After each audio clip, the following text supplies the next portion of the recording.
नमस्कार दोस्तों, the learner point में आप सभी का स्वागत है। इस वीडियो में दोस्तों अपन करेंगे कक्षा 7 में जो हमारा राजस्थान की बुक लगती है उसके 60 अति महत्वपूर्ण प्रश्न। पूरी बुक का निचोड़ है दोस्तों ये।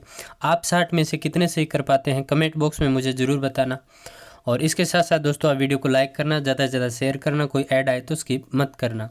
तो देखिए दोस्तों, पहला प्रश्न आपके सामने स्क्रीन के ऊपर ये रहा। राजस्थान का राज्य पक्षी कौन सा है? राजस्थान का राज्य पक्षी कौन सा है? मोर, गोडावण, तोता या कबूतर? तो राजस्थान का राज्य पक्षी कौन सा है? मोर, गोडावण, तोता या कबूतर? तो इसका राइट आंसर क्या हो जाएगा? राजस्थान का राज्य पक्षी कौन सा है? गोडावण है। अगला प्रश्न आपके सामने स्क्रीन पर यह रहा। राजस्थान में सदाबहार वन कहाँ पाए जाते हैं? राजस्थान में सदाबहार वन कहाँ पाए जाते हैं? तो बताइए, राजस्थान में सदाबहार वन है, ये कहाँ पर पाए जाते हैं? करौली, उदयपुर, श्री गंगानगर या माउंट आबू?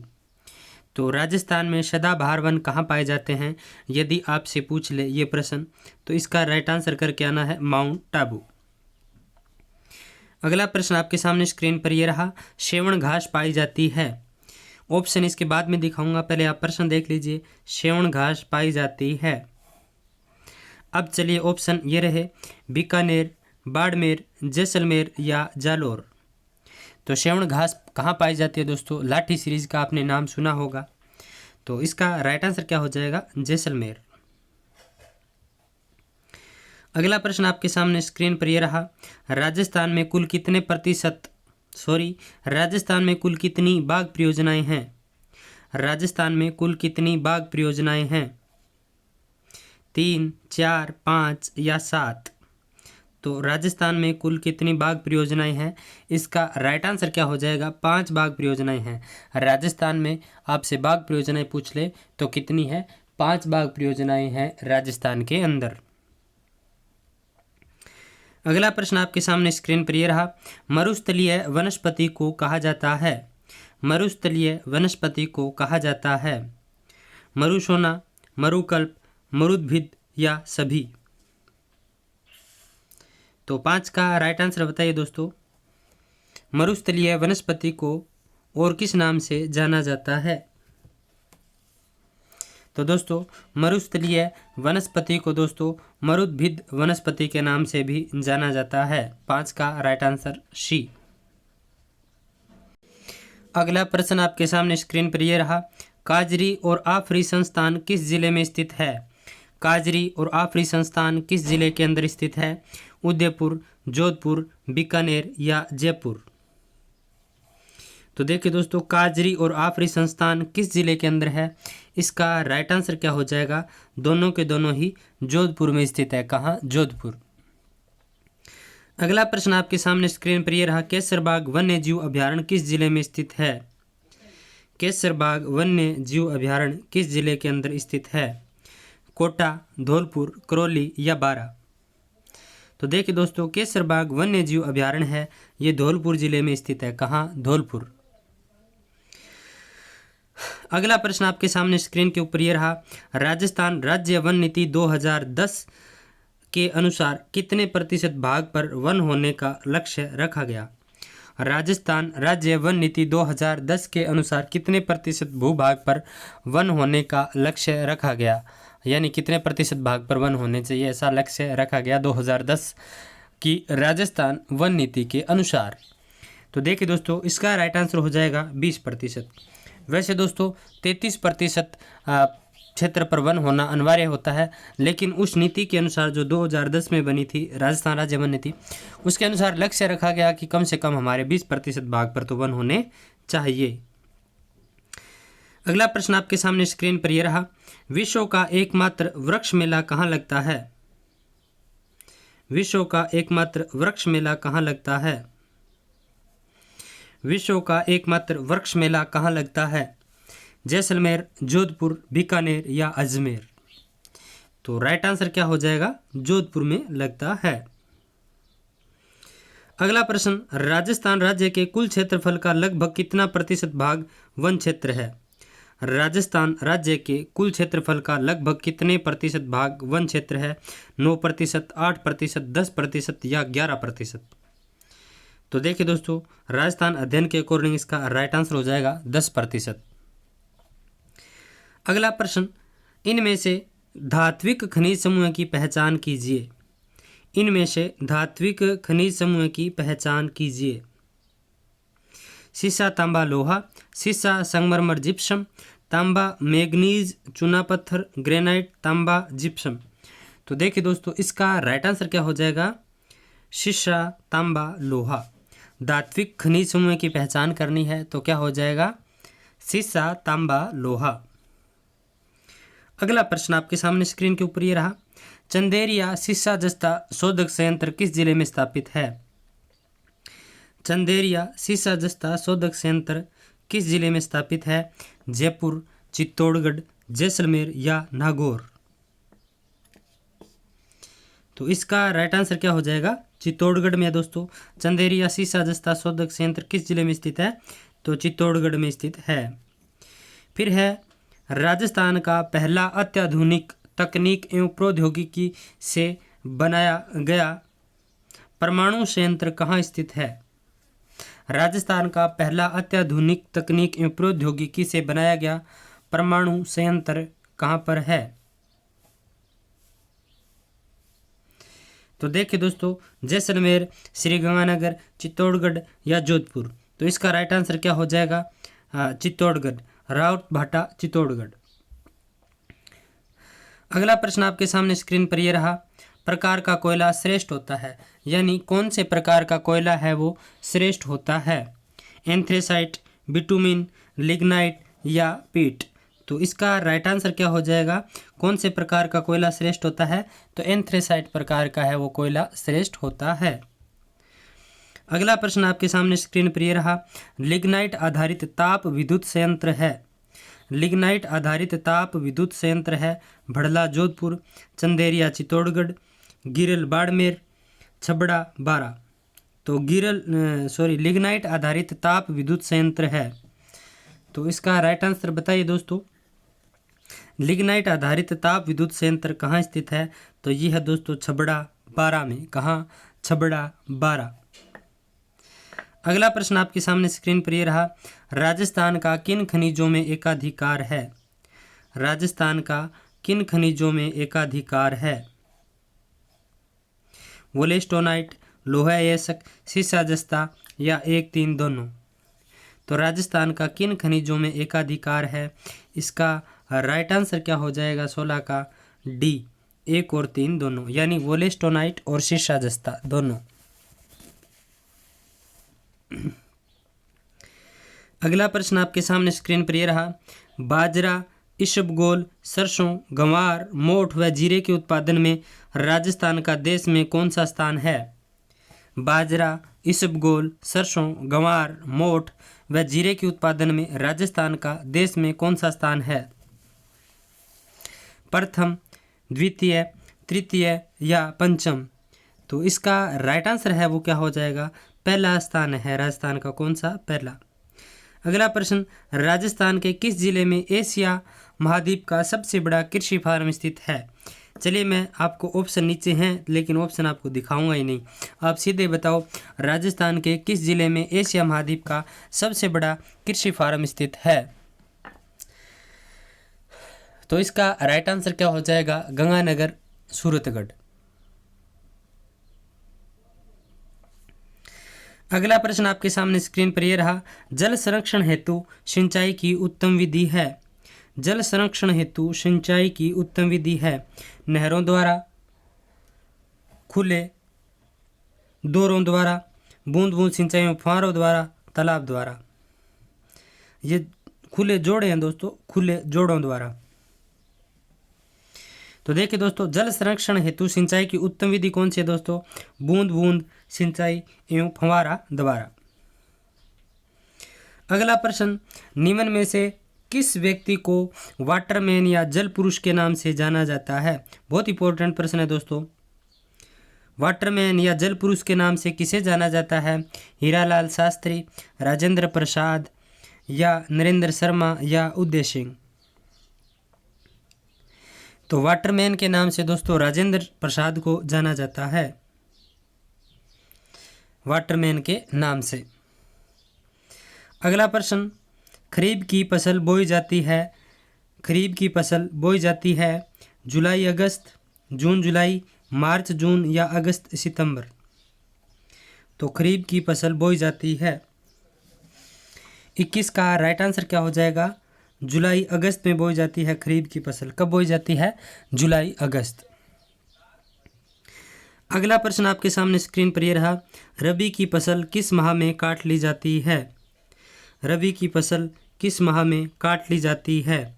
सितंबर अक्टूबर, मई जून, नवंबर दिसंबर, मार्च अप्रैल। तो बताइए इसका राइट आंसर, रबी की फसल किस माह में काट ली जाती है?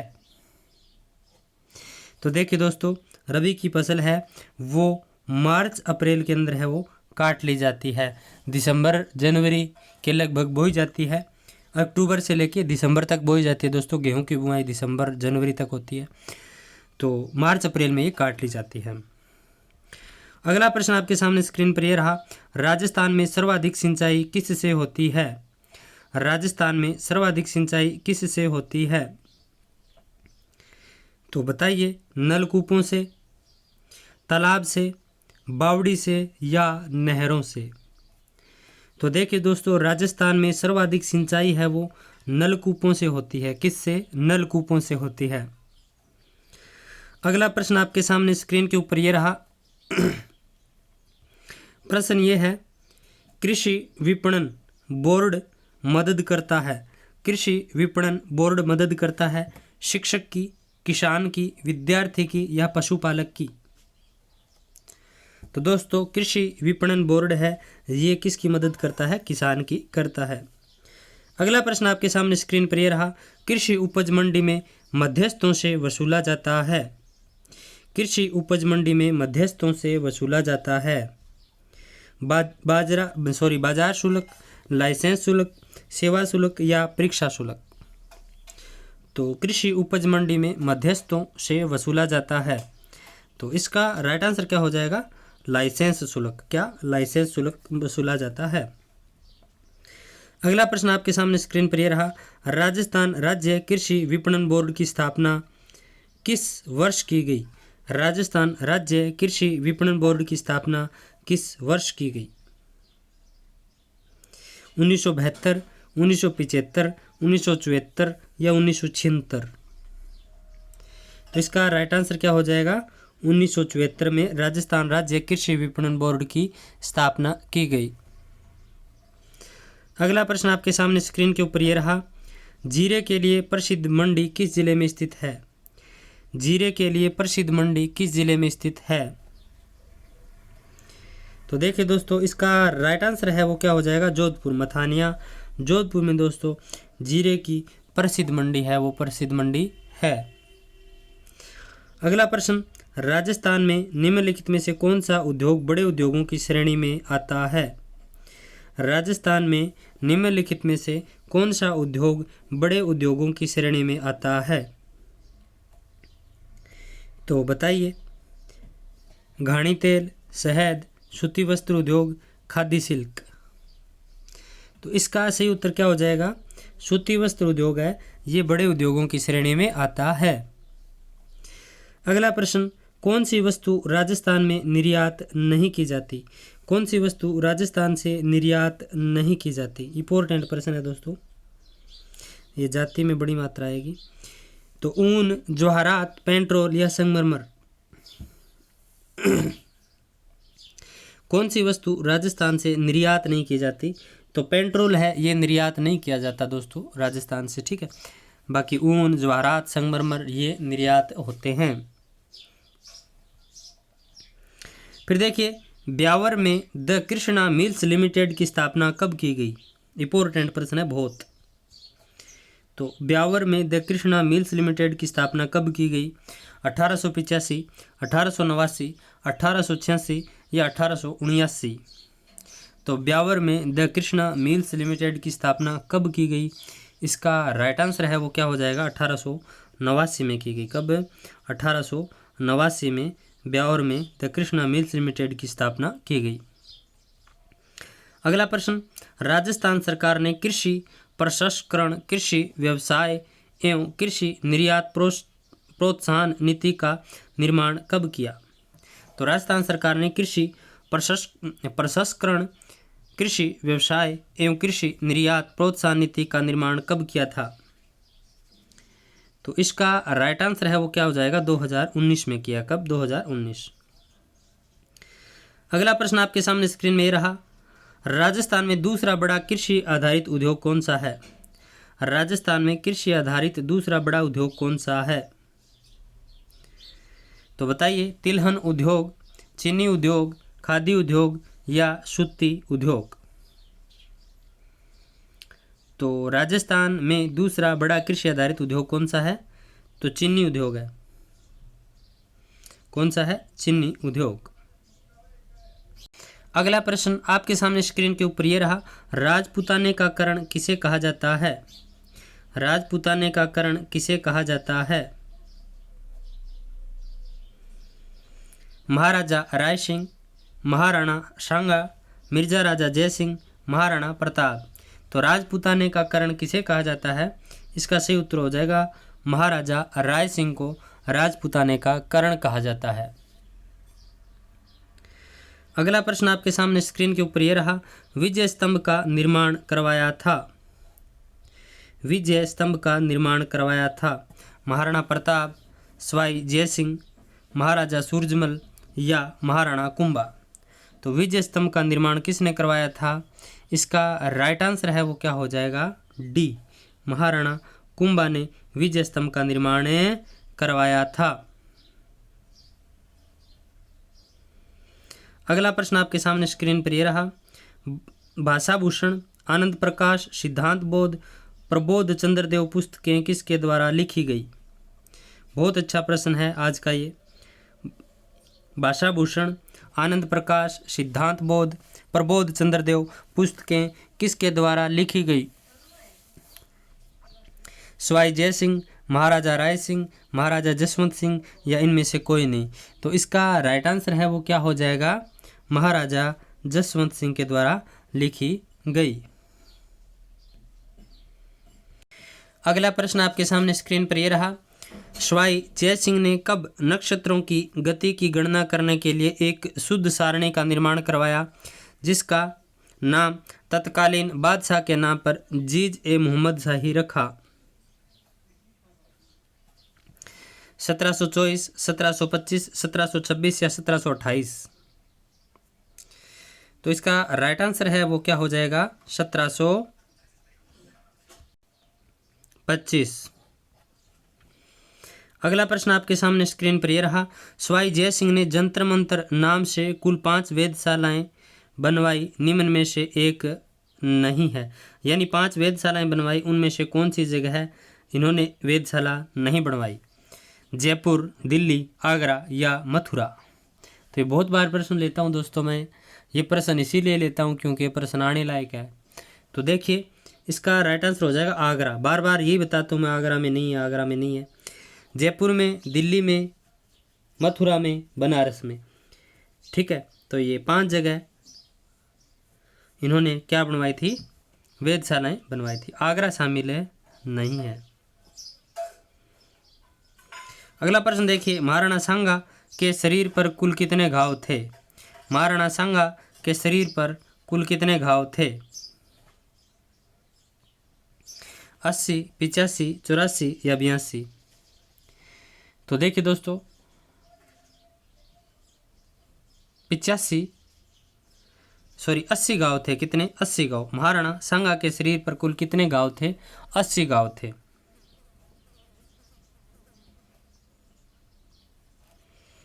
अगला प्रश्न, महाराणा प्रताप का राज्याभिषेक कब हुआ था? महाराणा प्रताप का राज्याभिषेक कब हुआ था? 25 फरवरी 1572, 20 फरवरी 1572, 20 जनवरी 1572, 24 फरवरी 1572? तो इसका राइट आंसर क्या हो जाएगा? महाराणा प्रताप का राज्याभिषेक कब हुआ था? तो 25 फरवरी 1572 को हुआ। ये दोस्तों थोड़ा मिस प्रिंट है, 28 होगा यहाँ पर, कितना 28 फरवरी 1572 को महाराणा प्रताप का क्या हुआ था, राज्याभिषेक हुआ था। तो ये थोड़ा ध्यान रखना, ये 25 टाइप गलत हुआ है, मुझे इससे फील हो गया था कि ये टाइप गलत हुआ है। तो दोस्तों 28 फरवरी 1572 को इनका क्या हुआ था, राज्याभिषेक हुआ था महाराणा प्रताप का। अगला प्रश्न आपके सामने स्क्रीन पर ये रहा, किसके व्यक्तित्व में कटार, कलम और कला की त्रिवेणी थी। और कोई एक आध प्रश्न दोस्तों गलत हो जाए ना, तो मैं एंड में वीडियो पूरा होने के बाद, वीडियो डिलीट तो नहीं होता है पर कमेंट बॉक्स में और टेलीग्राम पर बता देता हूँ। बाई चांस से एक आध प्रश्न गलत होता है दोस्तों, क्योंकि मेरे पास फर्स्ट रैंक की बुक है राजस्थान अध्ययन की जो कमांड है, तो उसमें दोस्तों कई टाइपिंग मिस्टेक है। तो देखिए, किसके व्यक्तित्व में कटार, कलम और कला की त्रिवेणी थी, सांगा, कुंभा, प्रताप या बप्पा रावल। तो किसके व्यक्तित्व में कटार, कलम और कला की त्रिवेणी थी, तो महाराणा कुंभा। आप ऐसे मत सोचना दोस्तों बुक की बुराई कर रहा है, बुराई नहीं कर रहा, टाइपिंग में मिस्टेक हो जाती है, उसके ऑब्जेक्टिव है उसमें भी दोस्तों थोड़ी मिस्टेक है, टाइप में हो जाता है। अगला प्रश्न, बीकानेर के सुदृढ़ जूनागढ़ दुर्ग का निर्माण किसने करवाया।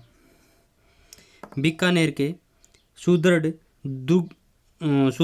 जूनागढ़ दुर्ग का निर्माण किसने करवाया, जय सिंह, जसवंत सिंह, राय सिंह या राज सिंह। तो 41 का राइट आंसर क्या हो जाएगा, राय सिंह। बीकानेर के सुदृढ़ जूनागढ़ दुर्ग का निर्माण किसने करवाया, राय सिंह ने करवाया था। अगला प्रश्न आपके सामने स्क्रीन पर यह रहा, राय सिंह महोत्सव एवं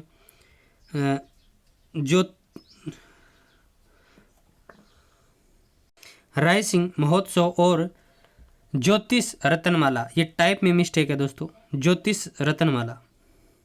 राय सिंह महोत्सव एवं ज्योतिष रत्नमाला जैसे ग्रंथों की रचना किसके द्वारा की गई। तो बताइए, स्वाई मान सिंह, स्वाई जय सिंह, महाराजा सूरजमल, महाराजा राय सिंह। तो राइट आंसर क्या हो जाएगा, महाराजा राय सिंह ने की थी राय सिंह महोत्सव और ज्योतिष रत्नमाला जैसे ग्रंथों की रचना। महाराणा सांगा का कार्यकाल कब से कब तक था। इंपॉर्टेंट प्रश्न है, महाराणा सांगा का कार्यकाल कब से कब तक था। तो बताइए, 1506 से 1528, 1507 से 1527, 1509 से 1528, 1509 से 1527। तो जल्दी से इसका राइट आंसर बताइए, 43 का। तो इसका राइट आंसर हो जाएगा, महाराणा सांगा का कार्यकाल कब से कब तक था, तो 1509 से 1528 तक था। अगला प्रश्न, महाराणा कुंभा मेवाड़ के राज सिंहासन पर कब बैठे। महाराणा कुंभा मेवाड़ के राज सिंहासन पर कब बैठे। ऑप्शन आपके सामने है 1432, 1433, 1434, 1435। तो इसका राइट आंसर क्या हो जाएगा, 1433 में बैठे। कब बैठे, 1433। अगला प्रश्न आपके सामने स्क्रीन पर यह रहा, रायथान महाराणा दानगुरु, राजगुरु, हालगुरु, परमगुरु, चापगुरु आदि के नाम से किसे जाना जाता था। पृथ्वीराज चौहान, महाराणा कुंभा, महाराणा सांगा, महाराणा प्रताप। तो इसका राइट आंसर क्या हो जाएगा, ये सारी की सारी उपाधि महाराणा कुंभा की थी। किसकी, कुंभा की। दानगुरु, हालगुरु, राजगुरु, परमगुरु, चापगुरु, राय, राथन, ठीक है। तो ये महाराणा कुंभा की उपाधियां थी। मारवाड़ प्रजामंडल की स्थापना किसके द्वारा की गई। तो मारवाड़ प्रजामंडल की स्थापना किसके द्वारा की गई, जय नारायण व्यास, माणिक्यलाल वर्मा, जमनालाल बजाज, अर्जुनलाल सेठी। तो देखिए दोस्तों, मारवाड़ प्रजामंडल की स्थापना किसने की थी। तो इसका राइट आंसर क्या हो जाएगा, मारवाड़ प्रजामंडल की स्थापना जय नारायण व्यास ने की थी। किसने, जय नारायण व्यास ने। अगला प्रश्न आपके सामने स्क्रीन पर यह रहा, राव सवाई कृष्ण सिंह के समय में बिजोलिया की जनता से लागतें ली जाती थी। यानी जो कृष्ण सिंह था दोस्तों, कृष्ण सिंह, उसके समय बिजोलिया से कितने प्रकार की लागतें ली जाती थी। तो बताइए, 48 प्रकार की, 84 प्रकार की, 88 प्रकार की या 44 प्रकार की। तो देखिए दोस्तों, जो कृष्ण सिंह था उसके समय बिजोलिया की जनता से 84 प्रकार की लागें ली जाती थी। लागें यानी कर लिया जाता था। अगला प्रश्न, 1919 में वर्धा में राजस्थान सेवा संघ की स्थापना किसके द्वारा की गई? 1919 में वर्धा में राजस्थान सेवा संघ की स्थापना किसके द्वारा की गई? गांधी जी के द्वारा, जमनालाल बजाज, जयनारायण व्यास या विजय सिंह पथिक। तो 1919 में वर्धा में राजस्थान सेवा संघ की स्थापना विजय सिंह पथिक ने की थी। अगला प्रश्न, आसानाडा रेलवे स्टेशन, आसानाडा स्टेशन मास्टर ने किसे अपनत्व का ढोंग करके गिरफ्तार करवा दिया? तो बताइए, ठाकुर जोरावर सिंह, केसरी सिंह, कुंवर प्रताप सिंह या कोई नहीं। तो आसानाडा स्टेशन मास्टर ने किसे अपनत्व का ढोंग करके गिरफ्तार करवा दिया? तो इसका राइट आंसर हो जाएगा कुंवर प्रताप सिंह ने।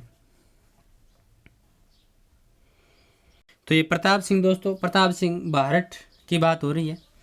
तो इनको पकड़वा किसने दिया था? आसानाडा स्टेशन मास्टर, इसने दोस्तों इनको पकड़वा दिया था अंग्रेज़ों को। और इनको दोस्तों बरेली जेल में कठोर यातनाएं दी गई थी। कौन सी जेल में? बरेली जेल। तो बरेली जेल भी ये ध्यान रखना, बरेली जेल। देखिए, बिजोलिया किसान आंदोलन कितने चरणों में विभक्त था, यानी बिजोलिया किसान आंदोलन कितने चरणों में पूरा हुआ? तो बताइए, 2, 3, 4 या 5। तो देखिए दोस्तों, 3 चरणों में। कितने चरणों में? 3 चरणों में। अगला प्रश्न, सेठ दामोदर दास राठी ने कब ब्यावर में आर्य समाज की स्थापना की? 1921 में, 1922 में, 1923 में या 1924 में?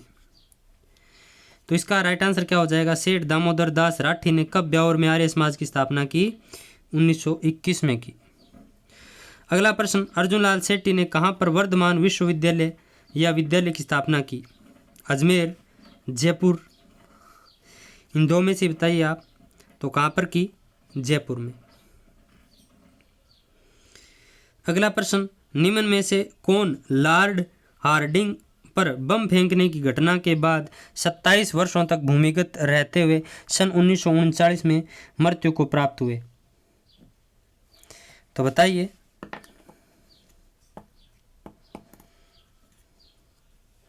केसरी सिंह बाहरट, राव गोपाल सिंह खरवा, कुंवर प्रताप सिंह या जोरावर सिंह बाहरट? तो इसका राइट आंसर हो जाएगा जोरावर सिंह बाहरट। अगला प्रश्न, चेतावनी रा चुंगट्या प्रसिद्ध सोरठे लिखे थे? चेतावनी रा चुंगट्या प्रसिद्ध सोरठे लिखे थे केसरी सिंह बाहरट ने, अर्जुन लाल सेठी ने, जोरावर सिंह बाहरट ने, राव गोपाल सिंह? तो चेतावनी रा चुंगट्या प्रसिद्ध सोरठे किसने लिखे? केसरी सिंह बाहरट ने लिखे, चेतावनी रा चुंगट्या। और ये किस राजा को दोस्तों दिल्ली दरबार में जाने से रोकने के लिए उसे ये चेतावनी रा चुंगट्या सोरठे लिखे थे? आप कमेंट बॉक्स में मुझे बताओगे। अगला प्रश्न आपके सामने स्क्रीन पर ये रहा, राजस्थान में सर्वप्रथम किस राज्य में कन्या वध को गैर कानूनी घोषित किया गया? राजस्थान में सर्वप्रथम किस राज्य में कन्या वध को गैर कानूनी घोषित किया गया? जयपुर, कोटा, अलवर, बूंदी? तो कोटा हो जाएगा दोस्तों, का कन्या का कोटा, ठीक है। अगला प्रश्न, आज़ादी पूर्व राजस्थान में कौन सी कुप्रथाएं प्रचलित थी? तो आज़ादी से पहले राजस्थान में ये सारी की सारी कुप्रथाएं प्रचलित थी। अगला प्रश्न, 1819 को आधुनिक शिक्षा का पहला स्कूल कहाँ खोला गया? तो बताइए, 1819 को आधुनिक शिक्षा का पहला स्कूल कहाँ खोला गया?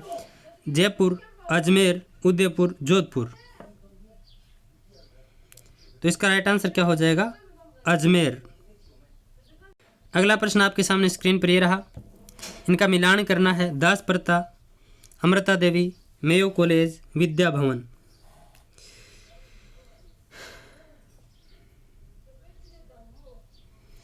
तो देखिए दोस्तों, अमृता देवी का संबंध खेजड़ी आंदोलन से, खेतड़ी नहीं दोस्तों, खेजड़ी आंदोलन से। मेयो कॉलेज दोस्तों अजमेर में, दास प्रथा एक कुरीति थी। विद्या भवन दोस्तों उदयपुर। अगला प्रश्न, जीवन कुटीर नामक संस्था की स्थापना किसके द्वारा की गई? सरदार सिंह, बलवंत सिंह मेहता, हीरालाल शास्त्री, जयनारायण व्यास।